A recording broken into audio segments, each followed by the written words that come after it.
Décembre et c'est fêtes. Je ne sais pas pour vous, mais étrangement, moi je lis toujours moins pendant les vacances ou alors lorsqu'il y a des fêtes impromptues, des choses qui sont ponctuelles, qui sont pas là d'habitude dans notre routine quotidienne. Bonjour à tous et bienvenue chez nous. Cette petite intro pour vous dire que décembre est terminé et qu'on a moins lu. Mais on a eu quand même de bonnes lectures. Je commence donc avec l'héritage Mona Lisa de Jonathan Santhofer qui est paru le 12 octobre 2023 aux éditions Cherche Midi, que nous avons eu l'opportunité de lire en service presse non rémunéré via la plateforme NetGalley. C'est l'histoire de deux hommes que l'on apprend à connaître. On a Vincent Peruggia qui a volé le célèbre tableau de la Joconde à Paris en 1911 et il a été retrouvé seulement 2 ans après à Florence en Italie. Le deuxième homme n'est autre que son petit-fils, Luc Perron, qui espère résoudre quelques mystères de ce vol. Alors son enquête va l'emmener à Florence, à Paris, mais aussi aux États-Unis. Et il rencontrera pas mal d'embûches. Des personnes seront mises en danger ainsi que lui-même. Bref, ce roman historique sous forme de thriller a été une très bonne lecture, car l'histoire part d'un fait réel. Le vol de la Joconde est vraiment réel, mais il s'en éloigne pour nous narrer toute une histoire autour de ce fait divers. On a beaucoup aimé le lien entre Luc et son grand-père décédé. C'était très intéressant de voir la réalité être dévoilée au fur et à mesure de son enquête. Et le fait de lire sur la Joconde nous plonge dans le monde de l'art et nous en apprend beaucoup sur les tableaux, les artistes de l'époque. C'était vraiment une très bonne lecture et c'était en plus très bien écrit.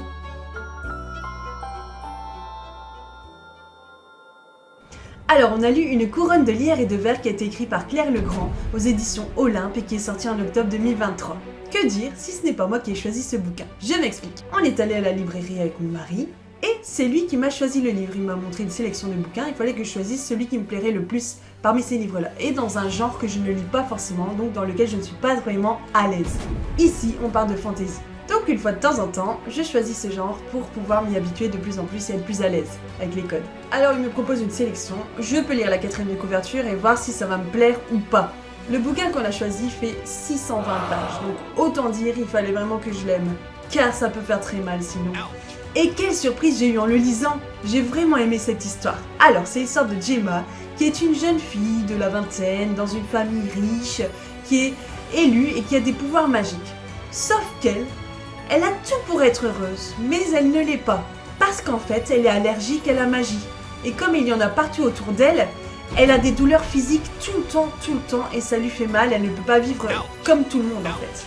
Elle vit un peu recluse, dans son coin, elle ne se sent pas utile, elle a l'impression qu'elle ne sert à rien. Elle a aussi l'impression d'être mal aimée, elle a l'impression d'être un boulet pour tous les gens autour d'elle en fait.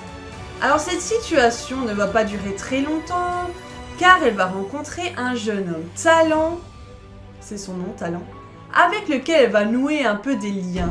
Elle va s'apercevoir qu'au fur et à mesure du temps qu'elle passera avec lui, elle se sentira bien et elle sentira moins ses douleurs. Le problème, c'est qu'elle ne le connaît pas vraiment et ne sait pas quelles sont ses intentions réelles, donc elle se méfie toujours un peu. Elle va vivre beaucoup de péripéties avec lui et va devoir apprendre à faire confiance. Elle va essayer de comprendre qui il est et pourquoi il est toujours à ses côtés. Ce livre regorge de mystères, de suspense, il y a plein d'environnements différents. On apprend beaucoup de choses sur les uns et les autres, on voit l'évolution des personnages car en 600 pages on a le temps d'apprendre à les connaître.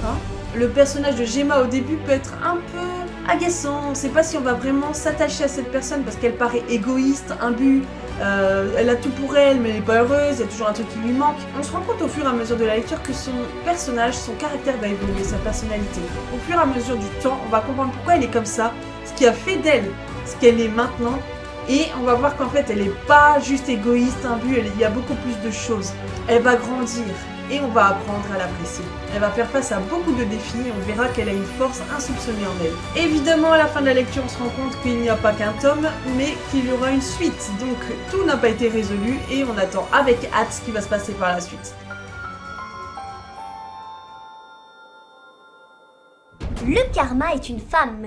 Ça a été écrit par Anne-Claire Fontaine. C'est paru le 10 avril 2022 aux éditions Les Trois Colonnes. Et on l'a lu aussi en service presse, non rémunéré. Donc c'est l'histoire de deux femmes qui sont cabossées par la vie. On a Cassie et Isis. Elles sont colocs et aussi collègues. Bref, en fait, elles partagent tout. Elles se sont forgées une carapace pour ne pas montrer leurs blessures. Et elles sont plutôt dans le genre warrior. Rien ne peut leur arriver. Elles vont se foutre dans un sacré bourbier lorsqu'elles vont vouloir se venger du mec de Cassie qui en fait l'a trompé avec une autre. Comment vont-elles faire pour se débarrasser de cet homme sans passer par la case prison? C'est ce qu'on verra dans ce roman qu'il faut lire au second degré, bien sûr. C'est complètement déluré et décalé. Il y a vraiment de l'humour partout. C'était vraiment une lecture spéciale, mais aussi très sympa. L'affaire du Père Noël de Tess Thompson, donc, a été publiée en auto-édition et c'est en octobre 2022 qu'il est paru.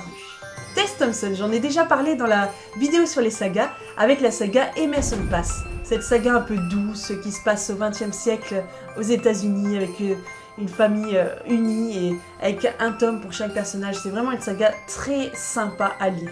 Et ici, on a un peu la même atmosphère en fait, quelque chose de doux, une atmosphère vraiment où c'est pas lourd, c'est pas noir. C'est vraiment une histoire fraîche, une histoire douce qui va bien se passer. On sait déjà au début que les personnages vont s'épanouir, il va se passer quelque chose pour eux de bon en fait. Ici, on retrouve Ryan et Rena qui ne se connaissent pas mais qui vont apprendre à se connaître lors d'une affaire judiciaire où un homme est condamné de vol.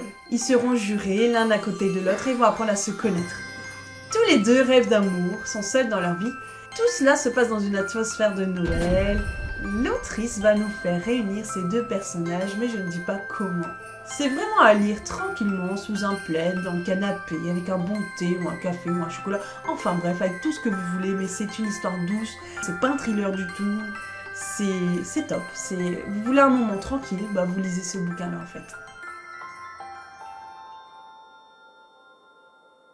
Les personnages s'éveillent sous les flocons. Alors là, c'est une comédie de Noël qui a été écrite par Sophie Jomain et publiée aux éditions Charleston en octobre 2022.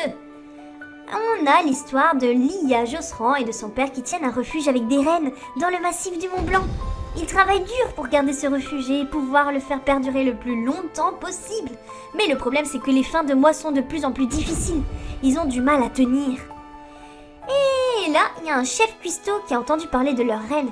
Il rêverait d'en mettre à sa carte. Seulement, il est hors de question pour Lia de vendre ses rennes pour qu'ils soient mis dans des assiettes. Le chef cuistot va alors se rendre incognito au refuge pour voir si les rennes sont bien traitées et aussi pour essayer de négocier leur vente. Mais c'est sans compter ce qu'il va voir et découvrir sur cette famille. Et à cela se rajoute la venue de Nicolas Claus pour quelques jours. Qu'est-ce que tout ça va donner pour le refuge et Lia? Est-ce qu'elle va réussir à rebondir? On a vraiment aimé ce feel-good sympa, l'atmosphère de Noël. Il y a des moments vraiment touchants qui nous ont fait penser à nos propres vies et ça, on aime beaucoup. L'écriture est belle, elle est fluide, elle est légère comme on aime. On se laisse porter par la plume de l'autrice et on a hâte de connaître la fin. C'est vraiment une belle leçon de vie sur certaines choses. À lire à Noël ou même à un autre moment de l'année, c'est tout doux et ça apporte de l'espoir. On aime beaucoup. Et maintenant, on va passer aux albums jeunesse. Alors, au mois de décembre, j'en ai lu que 2, c'est vraiment pas beaucoup. Mon ami pour la vie. Alors, ce livre, je l'ai reçu gratuitement par Babelio. C'est une application de livres. Et avec cette application, en fait, chaque mois, ils font une masse critique. Ils proposent une sélection de livres et on choisit ce qu'on aimerait lire. Et si on est tiré au sort, on reçoit un bouquin. Il faut le chroniquer sur leur site, forcément sur leur application. Et cette fois-ci, au mois de novembre, donc j'ai reçu le bouquin Mon ami pour la vie. Ce livre a été écrit par Amandine Ledebat, paru aux éditions Jet d'encre en mai 2023. Donc c'est l'histoire d'un petit garçon qui a une chienne, Luna. Ils sont vraiment proches, complices, ce sont des amis. Une petite épreuve va arriver dans la vie de ce petit garçon, c'est que Luna ne va pas se réveiller, elle va mourir. Et c'est là que commence toute la période du deuil pour ce petit garçon. Il ne sait pas pourquoi elle est morte, il ne sait pas en fait comment être consolé, comment repartir du bon pied. Donc ses parents vont être là pour lui et vont essayer de répondre à tous ses questionnements. C'est vraiment bien, les illustrations sont très douces. Ça aide beaucoup l'enfant à passer au-delà de ce processus de deuil et de pouvoir reprendre en fait le goût à la vie. À la fin, on voit que différentes options sont proposées pour le petit garçon, de savoir où est passé son petit chien. Est-ce qu'il est au ciel? Est-ce qu'il est dans son cœur? Quel que soit l'endroit où il est en fait, tout va bien se passer pour lui. Donc c'est un livre vraiment super sympa pour parler avec vos enfants. Si jamais vous avez la perte de votre animal domestique ou alors peut-être un proche, ça aide vraiment beaucoup à expliquer ce processus de deuil et de pouvoir aider l'enfant à aller de l'avant. Le Noël du hérisson de Christina Butler aux éditions Milan est publié en 2004, donc c'est pas très récent, mais je vous avoue qu'il est toujours très actuel dans ses propos, dans ses illustrations et ses valeurs. Petit hérisson trouve un cadeau le matin de Noël. Oh, un joli bonnet tout rouge. Il va lui arriver quelques péripéties, mais à travers tout ça, il va s'en remettre. Et surtout, il ne mourra pas de froid. On y percevra de l'entraide, du partage, des valeurs vraiment toutes belles et nécessaires pour réussir dans la vie. Et nous, on aime ça.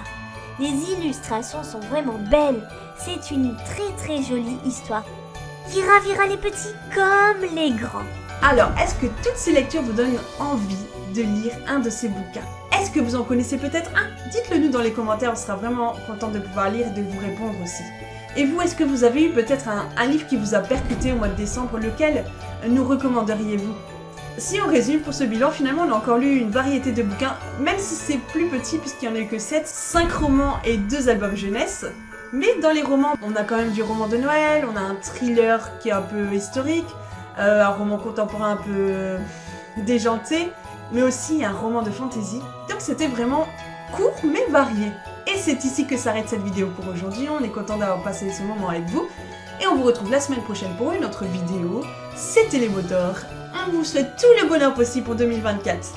Bonne année!